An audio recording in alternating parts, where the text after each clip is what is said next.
5월달은 여러 많은 기념하는 날이 많은데 5월 첫째 주일은 어린이 주일로 지켰고 5월 둘째 주일은 어버이 주일, 여기까지는 다 공통적으로 교회들마다 지키는데 우리 교회는 5월 세 번째 주일을 청년 주일로 그렇게 지키기로 했습니다.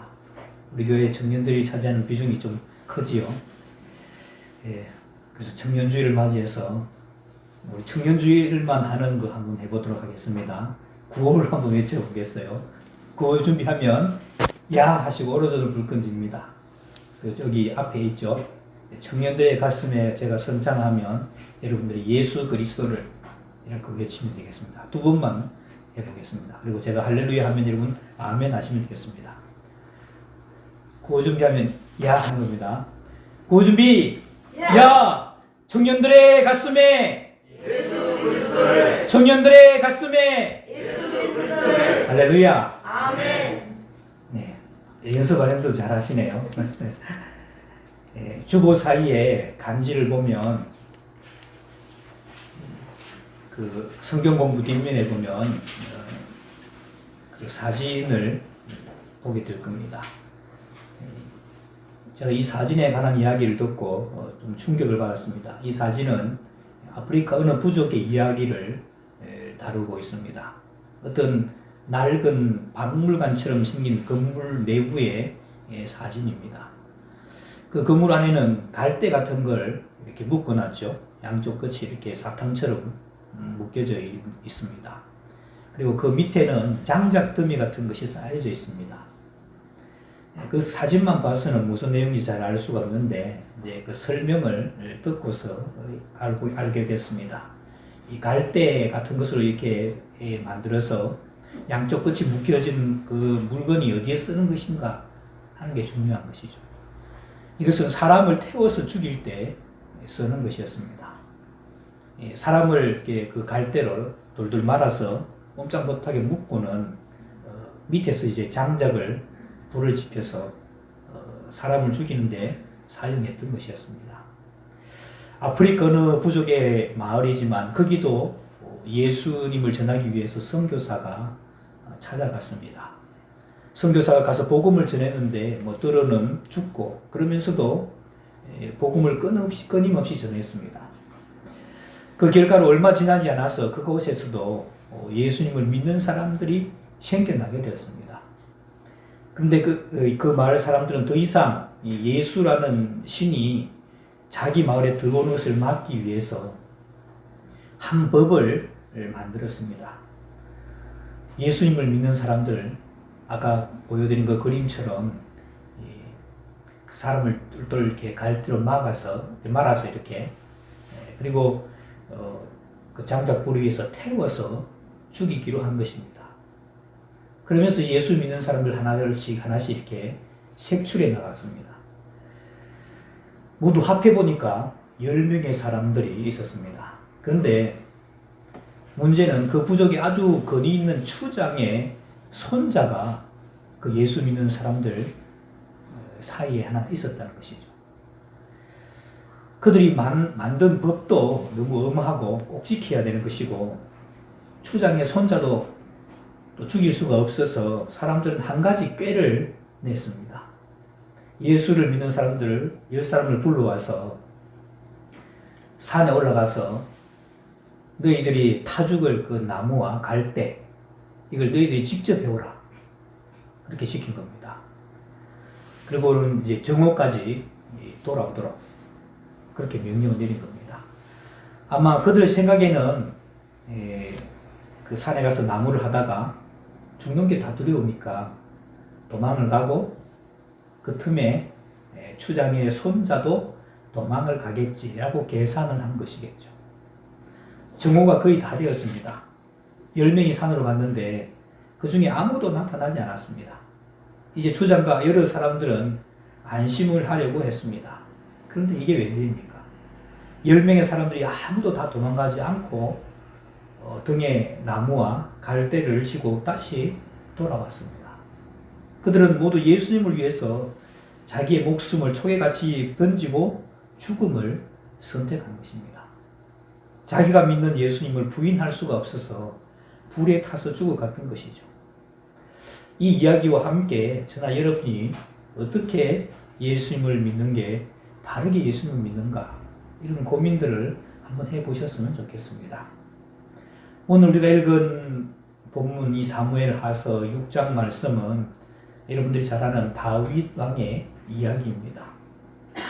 오늘 읽은 본문에 보면 다윗이 얼마나 하나님의 법궤, 하나님의 궤를 사랑했는지 또 사모했는지를 알 수가 있습니다.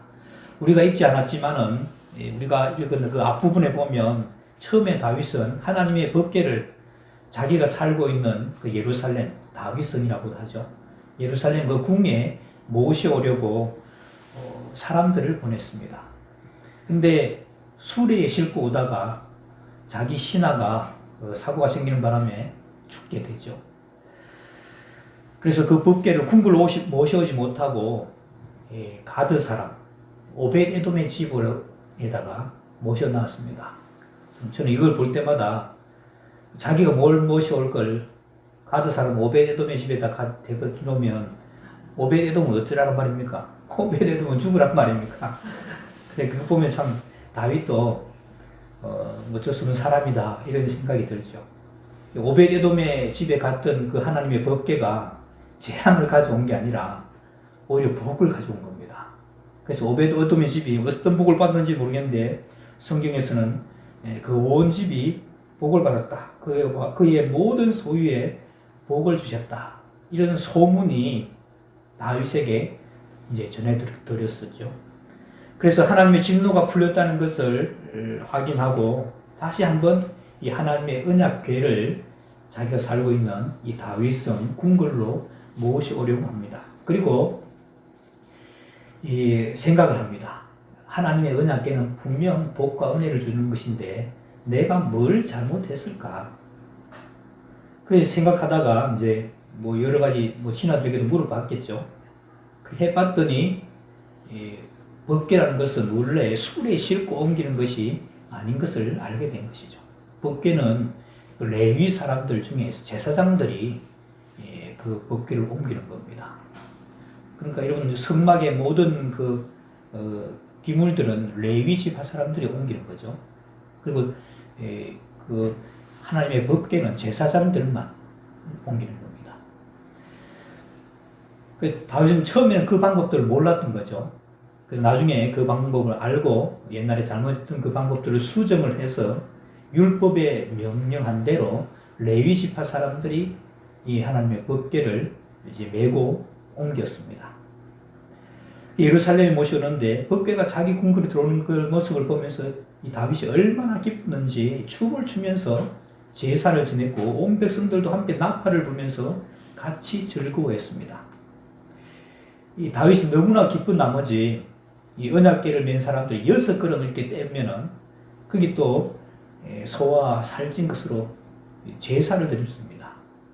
여러분 제가 어렸을 때 그 상여 있죠, 상여. 사람 죽었을 때 상여 나가는 거. 그걸 많이 봤었는데 시골에 있으니까 상여 메고 나가는 사람들이 메고 가다가 이제 뭐 길이 그렇게 멀지 않잖아요.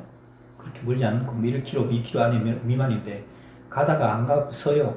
아이고 무거워서 못 가겠다. 이렇게 서면은 이제 그 상여에 새끼줄 같은 게 고여 있는데 거기에다가 이제 그 상주들이나 이런 분들이 10,000원짜리 이런 것들 고기 해서 이렇게 끼워 놓습니다. 그러면 또 몇 발자국 가고 또 가다가 무겁다고 안 갑니다. 그러면 또 돈을 이렇게 꽂아 놓고 이렇게 하는 것처럼 이 법궤를 맨 언약궤를 맨 제사장들이 걸음을 옮길 때마다 하나님 앞에 제사 드리고 감사하고 그렇게 하면서 이제 이 하나님의 법궤를 자기가 살고 있는 궁궐로 모셔드린 겁니다. 그리고 힘을 다해서 춤을 추었습니다. 마치 어린아이가 기뻐하는 것처럼 즐거워했다는 것이죠. 다윗은 하나님의 법궤가 자기 궁궐에 들어오게 되자 번제와 화목제를 하나님께 드렸습니다. 그리고 온 나라에 잔치를 베풀었습니다. 이스라엘 온 백성에게 고기와 양식까지도 나누어 줍니다. 지금으로 하자면 대통령이 너무 즐거운 일을 당해서 금일봉을 하나씩 나눠줬다 할 만큼 그렇게 기쁜 날인 것이죠. 모든 사람이 다 즐거워하는데 오직 한 사람 다윗의 아내 그리고 사울의 딸이었던 미갈이 저 높은 2층에서 이렇게 이 모습을 쳐다보다가 비웃었다고 이렇게 기록하죠. 그 분위기에 같이 휩쓸리면은 전혀 모르는데 그 분위기에 휩쓸리지 않고 이런 광경을 보면은 다윗 왕이 하는 게 좀 왕이 돼가지고 채식머리 없게 보였다고 이렇게 할 수가 있겠죠. 그러니까 천박하다고 느낀 겁니다. 뭐 사실 그렇죠. 우리가 이런 행사에 같이 포함되어 있으면 괜찮은데 그렇지 않으면은 그렇게 느끼기가 쉽습니다. 아마 미갈도 그런 분위기에 동화되지 않아서 그런 생각을 한 것을 봅니다. 그리고 이제 온 백성들에게 축복하고 이제 자기 가족에게 축복하기 위해서 정말로 기쁜 마음으로 다윗이 기분 좋게 들어왔는데 아주 미갈이 독한 말을 합니다. 왕이시여, 종들 앞에서 채식물이 없이 이게 무슨 짓입니까? 신하들과 계집종이 다 보는 데서 꼭 건달처럼 몸을 다 드러내면서 이게 무슨 꼴입니까? 이렇게 이제 말을 했는데 아마 다윗이 춤을 출 때 옷을 입고 있는 옷이 좀 벗겨졌던 모양입니다. 그러나 이 말은 이 다윗 왕에게 막 씻을 수 없는 그런 상처를 안기게 됩니다. 그러자 분위기가 아주 험악해졌습니다. 다윗은 말하죠. 하나님이 나를 택해서 나로 여호와의 백성 이스라엘의 주권자로 삼으셨고 그래서 내가 하나님 앞에 뛰놀 것이다. 내가 하나님 앞에서 이보다 더 낮아져서 스스로 천하게 보인다 할지라도 나는 나의 하나님을 찬양할 것이다. 그리고는 화가 나서 뛰쳐나가는데 자기 아내이지만은 잠자리를 하지 않게 되고 미갈은 평생 생각으로 지내게 되는 겁니다. 제가 이 부분 여러분 23절 말씀 보면 사울의 딸 미갈이 죽는 날까지 그에게 자식이 없으니라 이렇게 되어 있는데 이걸 하나님의 벌을 받아서 자식이 없는 줄 생각했는데 그게 아니에요. 승은을 받지 못하니까 자식이 없는 거죠. 평생 생각으로 지내게 된 것이죠. 오늘 제가 말씀드리려고 하는 부분은 미갈이 뭐 잘못했다고 하는 부분보다도 다윗이 하나님을 얼마나 사랑했는가 하는 것입니다. 우리는 아주 소중한 사람들에게 뭐 귀중한 걸 주죠. 우리 이제 8월달 되면은 부부가 될 우리 선물 주고 받았어요? 커플링 있어요? 네, 커플링 있을 텐데 네, 커플링을 함부로 할 수 없는 거죠. 커플링 잃어버리면 어떻게 돼요? 헤어질 각오해야 되죠. 예, 그 어째서 막 이렇게 하면서 이제 싸움이 대판 날 겁니다. 왜냐하면 사랑하는 사람이 좋기 때문에 그것은 귀한 겁니다. 그걸 대할 때마다 사랑하는 사람을 대하듯이 대하게 되는 거죠. 하나님께서 우리에게 법궤를 주셨습니다. 이스라엘 백성들에게 주신 것이죠. 그 법궤를 대할 때 이 다윗은 얼마나 귀하게 소중하게 대하든지 하나님을 대하듯이 그렇게 대했다는 것이죠. 그것은 다윗이 하나님을 얼마나 사랑했는가 하는 것을 극적으로 보여주는 것입니다. 그래서 성경 말씀을 통해서 이새의 아들 다윗을 만나니 내 마음에 합한 사람이라. 사도행전을 보면 그런 내용이 나옵니다. 하나님이 다윗을 보고 아주 흡족해 하셨습니다. 하나님을 사랑하는 이런 다윗의 모습은 다윗 이후에 여러 왕들에게 모범이 되었습니다. 여러 왕들을 소개하는 그 열왕기 상하서라든지 역대 상하서 말씀 보면 좋은 왕들을 말할 때는 다윗을 조차 선을 행하였다 이렇게 기록합니다. 우리 말씀 한번 볼까요? 열왕기상 15장 11절 말씀. 주보사의 간접에 보면 친절하게 다 해놨습니다. 우리 15장 11절 말씀 우리 같이 읽어보겠습니다. 시작. 아사가 그 조상 다윗같이 여호와 보시기에 정직하게 행하여. 여기 보면 다윗같이 되어 있죠.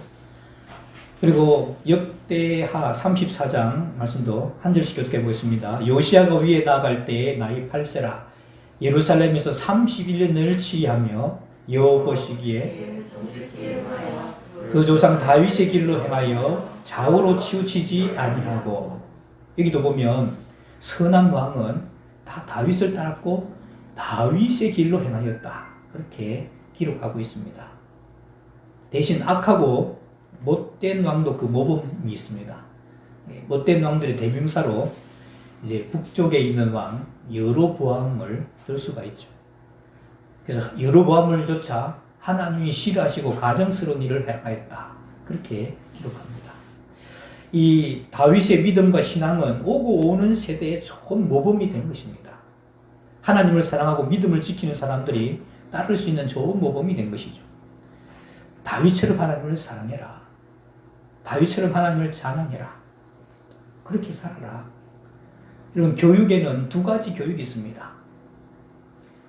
첫 번째가 규범 교육이라는 것이죠. 그리고 두 번째는 모범 교육이라는 것입니다. 규범 교육은 무엇을 해라, 무엇을 하지 말아라. 이런 것이 규범 교육입니다. 그러니까 규범으로 교육하는 것이죠. 규범 교육은 또 모범 교육은 그런 규범대로 사는 사람을 보여주면서 너도 이런 사람처럼 되라 하는 것이 이 모범 교육입니다. 규범이 여러분 없을 수는 없습니다. 규범이 없으면 모범도 나올 수가 없는 거죠. 규범이 있어야 규범대로 사는 모범이 나올 수가 있는 것이죠. 그런데 만약 성경이 이 규범만 뭐뭐 해라, 뭐뭐 하지 말아라 이런 것만 기록됐다면 여러분 재미 하나도 없을 겁니다. 성경 전체가 레위기처럼 되어 있을 테니까요. 그럼 여러분 재밌겠어요? 재미 하나도 없을 것입니다. 근데 성경은 그런 규범들은 최소화하고 사람들의 이야기를 많이 보여주고 있습니다. 그런 규범이 있고 그런 규범대로 사는 사람들이 있고 살지 못한 사람들이 있다. 그러면 너는 어떠한 사람이 되어야 마땅하겠느냐. 그것을 우리에게 지금 말씀하고 있는 것이죠. 다윗이 모범이 되었다고 우리가 살펴봤는데 그 외에 성경 속에서 우리에게 좋은 모범을 보인 사람으로 누가 있을까요? 물을 필요도 없이 예수 그리스도겠죠. 짧은 인생을 살았지만은 하나님이면서도 사람이 되어서 사람으로서 어떻게 살 것인가 하는 것을 보여준 모범이 된 분이십니다. 예수님은 공생의 3년간 자기들의 제자들과 같이 살면서 자기 삶을 다 보여주었습니다. 기도하는 모습, 섬기는 모습, 그리고 병자를 치료하는 모습, 그리고 하나님을 사랑하는 모습, 죄인과 세리들의 친구가 된 모습, 이런 모습들을 다 여과 없이 보여주었습니다. 그리고 그것들이 그들에게 삶의 모범이 되었습니다. 말씀 한 군데 보죠. 요한복음 13장 12절에서 15절 말씀 한 절씩 교독합니다. 그들의 발을 씻은 후에 옷을 입으시고 다시 앉아 그들에게 이르시되 내가 너희에게 행한 것을 너희가 아느냐.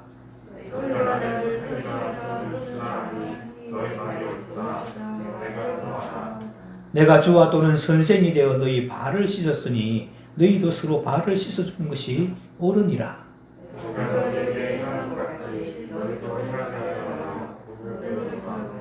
이 말씀은 십자가를 며칠 앞두고 제자들은 누가 크냐? 네가 크냐? 내가 크냐? 주의 나라가 임할 때 주의 오른쪽에 주의 왼편에 앉게 하소서. 막 이렇게 다투고 있을 그때 선생이면서 손수 수건을 두르고 제자들의 발을 씻겨주시면서 섬기는 모범을 보여주셨습니다. 이후에 제자들은 여러분 이 장면을 떠올릴 때마다 생각할 때마다 그렇지 예수님이 우리에게 섬기라고 말씀하셨지 그렇게 생각하지 않았겠습니까? 예수님은 자신의 삶으로서 제자들에게 섬기는 모범을 보여주셨습니다. 또 말씀 한 군데 찾아보겠습니다. 고린도전서 4장 15, 16절 말씀 우리 같이 보겠습니다. 한 절씩 어떻게 합니다. 그리스도 안에서 1만 스승이 있으되 아비는 많지 아니하니 그리스도 예수 안에서 복음으로서 내가 너희를 낳았습니다.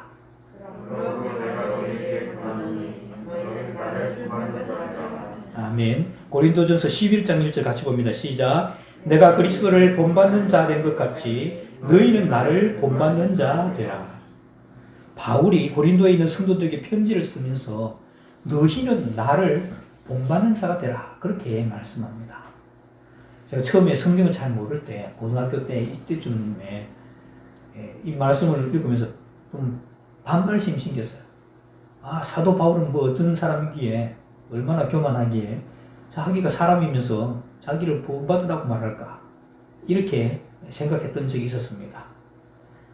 근데 성경을 알면 알수록 바울의 삶은 정말로 아름다운 삶이고 오고 오는 세대에 기감이 되는 삶을 살았다는 것을 알 수가 있었습니다. 제가 세 사람을 좀 소개해드렸죠. 다윗과 그리고 예수님 그리고 사도 바울을 소개시켜드렸습니다. 이분들은 자기의 삶으로서 후세대에게 좋은 모범을 남겨주었습니다. 이제 우리 세소만교회로 눈을 한번 돌려봅시다. 우리 세소만교회도 모범이 되는 사람이 필요합니다. 모범이 되는 권사님, 모범이 되는 집사님, 모범이 되는 청년들. 예수님을 섬기려면 어느 권사님을 본받아. 또 기도하는 것은 저 집사님한테 가서 배우라. 여러분, 이제부터 시작입니다. 내가 다윗처럼, 내가 예수님처럼, 내가 바울처럼 이제 아름다운 신앙의 발자취, 좋은 모범을 우리 역사에 남겨야 살겠습니다. 우리 역시 오고 오는 세대에 아름다운 모범을 남기며 살아야겠죠. 어떻게 사는 것이 FM 신앙일까? 내가 먼저 그런 삶을 살 수 있기를 바랍니다. 물론 우리가 본받아야 할 분은 예수님이십니다. 근데 예수님처럼 살고 있는 어떤 모범된 사람이 필요합니다. 아, 저 사람처럼 살면 나도 살 수 있겠구나. 예수님은 예수님이니까 그렇게 살아셨고 예수님처럼 사는 누군가가 보여주는 사람이 필요한 거죠. 그래야 우리도 저렇게 살 수 있겠구나 하는 것이 생겨지게 되는 겁니다. 아프리카 그 이름도 모르는 부족의 사람들은 예수님을 부인할 수가 없어서 죽음을 선택을 했습니다. 그렇게 해서 오고 오는 세대에 믿는 사람들에게 아름다운 모범이 되었습니다. 다윗도 하나님 앞에서 하나님을 사랑하는 아름다운 모범을 보였습니다. 하나님을 사랑하고 그분의 뜻대로 살았던 믿음의 선배들은 오고 오는 세대에 아름다운 모범들을 보여주었습니다. 이제는 저와 여러분들이 아름답고 새로운 모범을 만들어 가야 될 때인 줄 압니다. 오늘 청년주의를 맞이해서 예배드리신 우리 모든 성도들, 청년들 누구 하나님 앞에서 이 아름다운 모범을 함께 만들어 갈 수 있기를 주님의 이름으로 축원합니다. 기도하겠습니다. 하나님 아버지 감사합니다. 새벽 이슬 같은 주의 청년들과 함께 예배 드릴 수 있어서 감사합니다. 오늘 말씀을 통해 하나님을 사랑하고 믿음의 삶을 먼저 살았던 아름다운 모범들을 살펴보았습니다. 이제 여기에 있는 우리가 새로운 좋은 모범이 되게 하여 주옵소서. 먼 후세대에게 또 오고 오는 다음 세대에게 좋은 모범이 되는 삶을 살게 하여 주옵소서. 예수님의 이름으로 기도하옵나이다. 아멘.